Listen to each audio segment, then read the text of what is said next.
జై జై సద్గురు బ్రహ్మరాజుకి జై. శ్రీ బ్రహ్మానందగిరి సద్గురు స్వాముల వారికి జై. బ్రహ్మ విద్యా మహోదధి. పూర్వార్ధము. గ్రంథ రచయిత శ్రీమత్ పరమహంస పరివ్రాజకాచార్యవర్య జగద్గురు శ్రీ బ్రహ్మానందగిరి స్వాముల వారు. నిన్నటి భాగంలో మనకేం చెప్పారంటే, యవ్వన అవస్థ యందు వచ్చినటువంటి కష్టాలు, బాధలు, కామం అనే దానికి లొంగిపోయి మనిషి ఎన్ని అవస్థలు పొందుతాడో, ఆ అవస్థలు పొందిన తర్వాత చూస్తూ ఉండగానే యవ్వనం కరిగిపోయి ఇక వృద్ధాప్యంలో అడుగు పెడతాడు. ఇక వృద్ధాప్యం వచ్చిన తర్వాత బుద్ధి చెడిపోతుంది.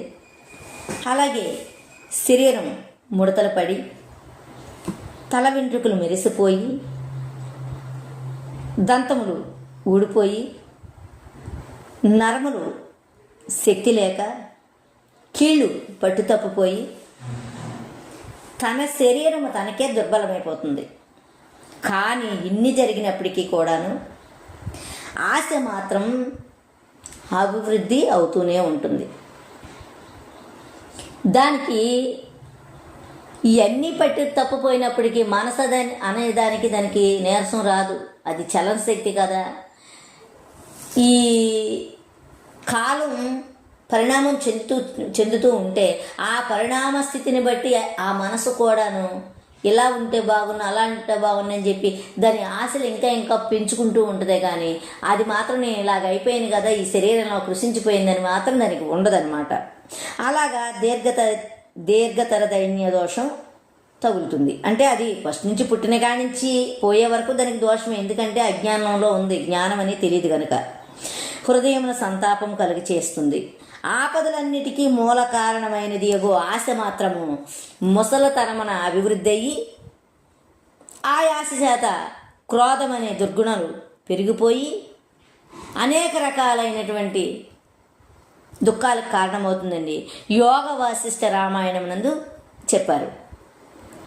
ఇక ముసలివాన్ని చూసి బంధుమిత్రులు కానీ, పుత్ర పౌత్రులు కానీ, అంటే పుత్రులు కానీ, మనవళ్ళు మనవరాళ్ళు కానీ, అలాగే ఆ ఇంట్లో పనిచేసినటువంటి దాసిజనులు కానీ, ఆడే కాక భార్య కూడా అవహేళన చేస్తుంది. అతని వికృత రూపం అందరికీ యావగింపు కలిగిస్తుంది. ఈ విధముగా వృద్ధావస్థ యందు రోగాలు, అలాగే అశక్తత, అంటే ఏం చేస్తాడు పాపం శక్తి లేనప్పుడు, అలాగా ఆశ తీరదు. అలాంటి స్థితిలోని క్రోధము మొదలగు వాని చేతను ఆలు బిడ్డలు ఆదరణ లేక, అంటే వాళ్ళు కూడా అనాదరణగా చూస్తారు కానీ ఆదరించరు.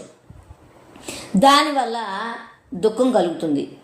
ఆ దుఃఖంలోని ఏమంటాడు పాపం, ఇన్ని సంపాదించాను, ఇంత పెట్టాను, అయినప్పటికీ కూడాను నా భార్య బిడ్డలు నన్ను ఆదరించట్లేదే అని ప్రతి పైసా కూడా నా భార్య, నా పిల్లలు, నా కుటుంబం అని ఎంత చేశాను, ఒక దానం లేదు, ఓ ధర్మం లేదు కదా అని ఎంతో బాధపడుతూ ఉంటాడు ఆ మంచంలోని. ఇక మరణావస్థ ఎందుకు కలుగు దుఃఖమునకు మేరయ్యలేదు. ఎందుకంటే జ్ఞానం నేర్చుకున్నాడు అనుకోండి, మరణం అడుగడుగునా కూడా గురువుగారు గుర్తు చేస్తూ ఉంటారు. నాయన ఇది ఇలాంటిది, ఇది రావడం పోవడం దీనికి ఆనవాయి అయ్యి ఉంది అని చెప్పి జరిగే ఈ కాలంలో జరిగే ప్రతి విషయాన్ని గురించి విచారణ చేసి మరణ అవస్థ యందు రెడీగా ఉండేటట్లు చేస్తారు గురువుగారు.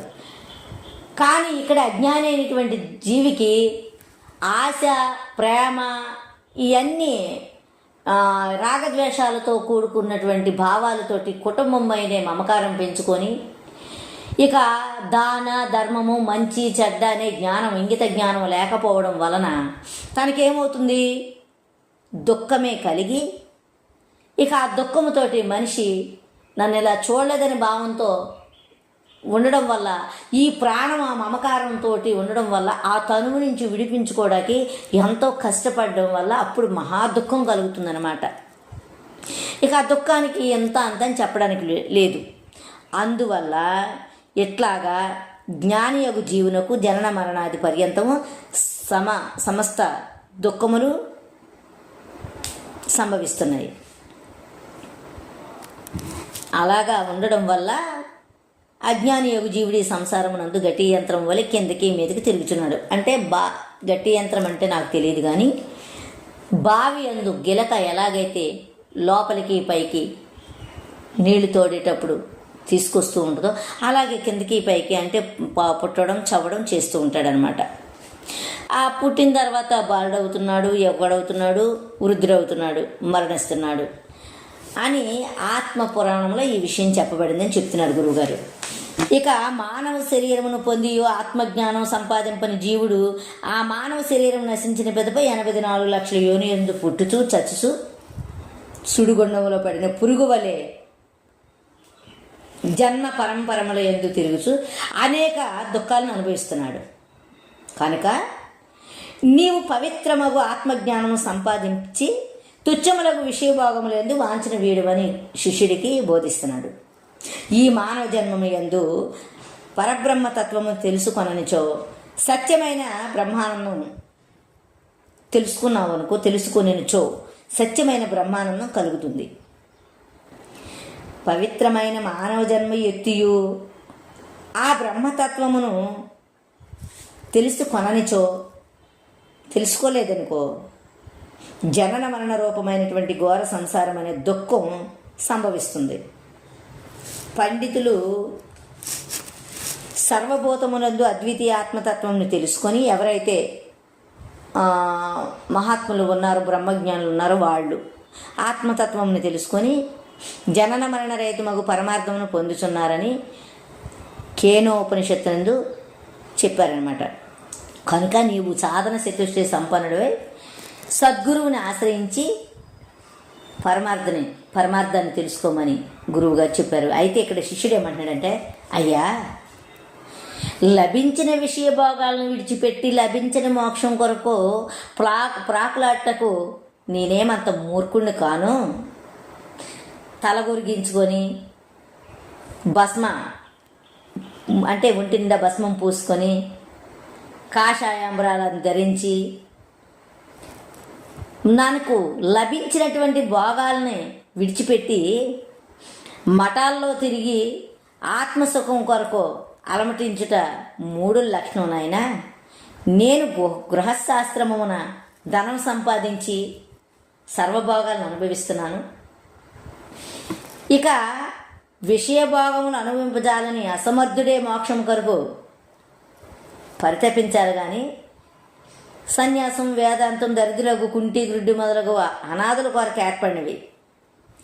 సర్వాంగ సుందరుడైన సకల సంపదలతో తులతూగుచున్న నాకు సన్యాసంతో కానీ వేదాంతంతో కానీ పని లేదు. ఇక అగ్నిహోత్రము, వేద పాఠనంలో త్రిదండి, ఏకదండి, విదండి, సన్యాసాలు, భస్మధారణ మొదలగున్నవన్నీ కూడాను బుద్ధి లేని వారి కొరకు, పౌరుషము లేని హీనుల కొరకు నిర్మింపబడినవి అని చార్వాకులు చెప్పారు. ఇవన్నీ ఉదరపోషణ కొరకు వంచుకలు పన్నిన పన్నాగంలో వాస్తవం విచారించినచో స్వర్గ నరకములు కానీ మోక్షం కానీ లేదు. ఇక చనిపోయిన తర్వాత తిరిగి జన్మించిన ఆత్మ లేదు. ఎప్పుడో మోక్షం కలుగుతుందని మనం ఆలోచన చేసి లభించినటువంటి విషయభోగం విడిచిపెట్టడం మూర్ఖత్వం కాదా అని శిష్యుడు అడిగేటప్పటికీ గురువుగారు తనలో తాను ఏమనుకుంటున్నాడు, ఇతడు నన్ను మహాపండితునిగా తలుచుకొని, అంటే తనను తాను నేను మహాపండితుని అని తలుచుకొని దురభ్వానితో మాట్లాడుతున్నాడు. వీడు ధనమదానం చేత ఉన్నాడు, అందున మంచి వయసులో ఉన్నాడు కదా, అలాగే విద్య కూడా నేర్చుకున్నట్టు గర్వం ఉందే, ఇతనికి ఎలాగైనా యథార్థాన్ని బోధించాలని మనసులో అనుకొని పోయి శిష్యుడిని అడుగుతున్నాడు, వృధాగా సన్యాసమును మోక్షమును నిందింపు. సన్యాసము ఆత్మజ్ఞాన సాధనము, జ్ఞానమేమో మోక్ష సాధనము. నీవు దీన్ని తల్లకిందులుగా అర్థం చేసుకొని ప్రేలాపన చేస్తున్నావు. పెంటలో ఉండే క్రిమి పంచదార రుచి ఎరగజాలన్నట్లు చింతపండులో ఉన్న పురుగు చెరుకుగడ తీపి ఎరగజాలనట్లు, కళ్ళు త్రాగడివాడు అమృతము రుచి ఎరగజాలనట్లు, అసత్యవాది సత్య సంభాషణ ఎరగజాలనట్లు, వ్యభిచారిని పతివ్రత ప్రభావం ఎరగజాలనట్లు, విషయభోగమును అనుభవించడి నీవు ఆత్మానందము జరగజాలకున్నావు. విషయభోగములు అనుభవించుతున్నంత వరకు నీకు ఆత్మానందం తెలియబడదు. ఒక్కసారి ఆత్మానందం అనుభవించావే అనుకో, ఇక మరల నీవు విషయానందమును కోరవు. ఇందుకు ఒక దృష్టాంతం చెప్తాను, విను. సరే,